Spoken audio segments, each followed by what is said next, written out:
So, following on from our conversation last week, where we started to talk about affairs and the consequences of them, you've been betrayed. Where does that leave you? How do you feel? Right. Okay, today I want to talk about the person who has been left. I haven't talked very much about the person who has been betrayed, and we need to look at that because, after all, it's a life-changing situation. It's the perpetrator who has done something to you, or this is what you feel at the time, and probably most of that truth is right. There's a massive backlog as to why that happened, but in your eyes at the time, this is what has happened to you. And presumably the predominant feeling is often anger and... Anger, obviously anger, disappointment, you lose your confidence, you don't know who you are, you feel unworthy, and if you feel unworthy, who else feels you're unworthy? Are you worth anything at all? For many, maybe years, you've relied on being the other part of a relationship, and you've mirrored each other, and you've been supported in ways that you could help your partner and vice versa. And suddenly the rug is taken from under your feet and you're alone. And it's a very frightening experience. You go into yourself, no one can console you, and it's just blame, blame, blame, basically. And of course, your ego, that is part of your conditioning, is telling you that you're absolutely right, that this has been done to you. And there is no way that you're going to listen to anyone who says maybe it was for the best, we didn't think you got on very well, or whatever it was. And so you're at a crossroads. And you really want to hear, you hear what you want to hear from people. You hear what you want to hear. But it is a crossroads, and it's a very important time in your life for your own personal development. It's very difficult for you to look at it at that time, and there's no time for the amount of grieving that you will have. I mean, some people will grieve forever for a lost love. Some people will grieve for a few months or 2 years or whatever it is. But if you go on grieving forever, you will develop a certain bitterness. You will always feel that you have been a victim and that something has been done to you. So are we coming back to the point that we touched on last time, where you perhaps have to ask yourself if you had some part to play in the process? Well, I mean, at the very beginning, it's far too early to look at that. But after a spell, eventually, you will come to this crossroads that I talk about.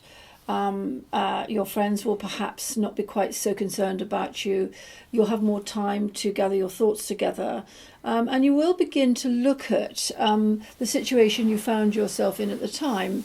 And there will be niggles that come up in your mind, reminding you of the signs that happened before the breakdown of the relationship, where if you're really honest with yourself, you could have maybe said something that you disagreed with your partner, or there were signs that you felt that he was out more, or there were changes generally in the relationship. And it's at this time that there are two different path roads that you can go down. You can either continue forever believing you're right and playing the victim. And in this day and age, people believe a lot more, that a lot can be done to overcome these feelings so that you can have a kind of rebirth. You have a new life and you look forward to a new future, maybe even one day with a new partner.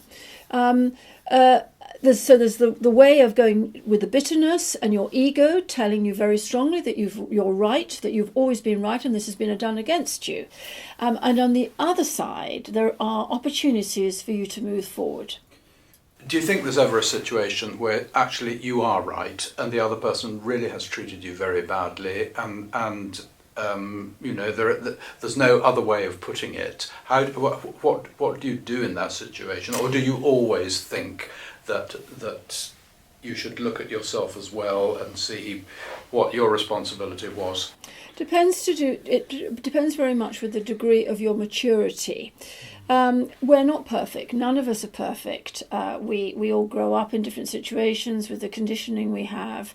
And we're led to believe by our parents that we're wonderful in some ways. But deep down, we probably realise and know that perhaps our deeper part can never be affected by anything. We know a little bit about who we are, but whenever something comes up and it's the ego is involved, we always have something that is, we want to lash out and say, you did that, I didn't play any part in that. But the real truth of the question is actually you probably, even unconsciously, will have played a role in the demise of your relationship. And presumably, you need also to take into account the fact that your partner probably comes from a completely different perspective to you.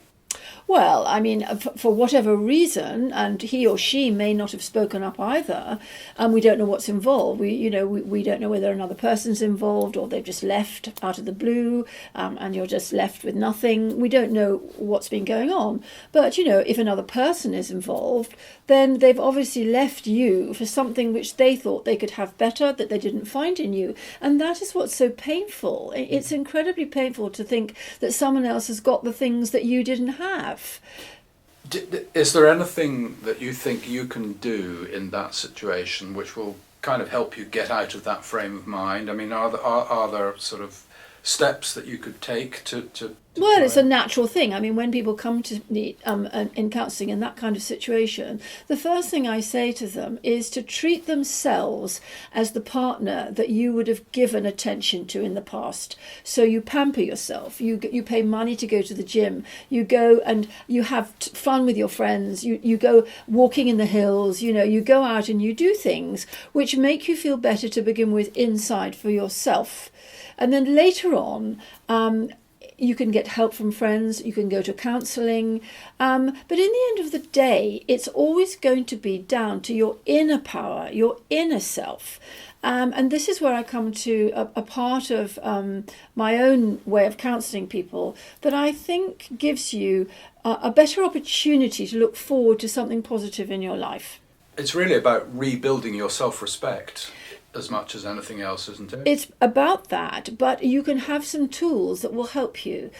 So that, for instance, if there's something you've always wanted to do, like, hot air ballooning or parachuting or deep sea diving, if you treat that project as everything that you're putting into at that time, suddenly you change from feeling sorry for yourself, you go out, I don't know, cold water swimming or whatever you want to do, and that gives you a bit of a buzz. You almost physically find yourself changing in front of yourself. And it's at those moments where, for moments at a time, you start to forget the pain, just for very short moments. It's the wisdom of the body taking over, really, isn't it? Yes, you could say that. Yes, you could say that in many respects. But it also is to do with your positivity, that you feel that you're going to be able to tackle this. And I would also say that the more you act in this way, through positivity, through thinking out of the box, through stopping yourself mourning continuously when you get to that stage and you're able to do that, then the fight comes. And then those are the moments where you might find yourself suddenly in a bar or on a holiday or waiting for the hot air balloon to come up. And there is this person who may similarly have done work on themselves. So the process that you've been through is almost in the future possibly going to attract a similar type of person to you, or at least put you in a place where you're open to seeing someone who you might be able to identify with. Well, I think more and more we're beginning to understand that we attract our own destiny. We attract ourselves, our thoughts make our life. And, if you go out in a positive attitude, you're much more likely to meet a positive person. If you don't want to be a positive person and you want to go, and become a bookworm and live in your flat, then, you might want to be like that. Perhaps that was the difference between you and your partner. Perhaps you like to be isolated and they didn't. But whatever you do, by looking into yourself, you will find greater happiness if you actually understand who your true self is. And I am afraid I have to go back to the very beginning of these series. Who do you think you are? And be truthful about that, because in the end of the day, it's from those little steps into going back into yourself that you can actually go out again into a new relationship. Well, that's great. So basically what you're saying is that there can be life after betrayal. There can be life after an affair. Yes. And there are lots of reasons why people should be optimistic about their future. I would say, though, never be pressured. Do it in your own time. It may not be for you. You may decide, you never want to be with anyone again, and that's your right. But at least you've learnt that about yourself, and you should be happier. But, most people want to find a partner, a pal to live life with, and, there are ways of doing it happily in the end. Well, that's an optimistic note to end on. Great. Okay.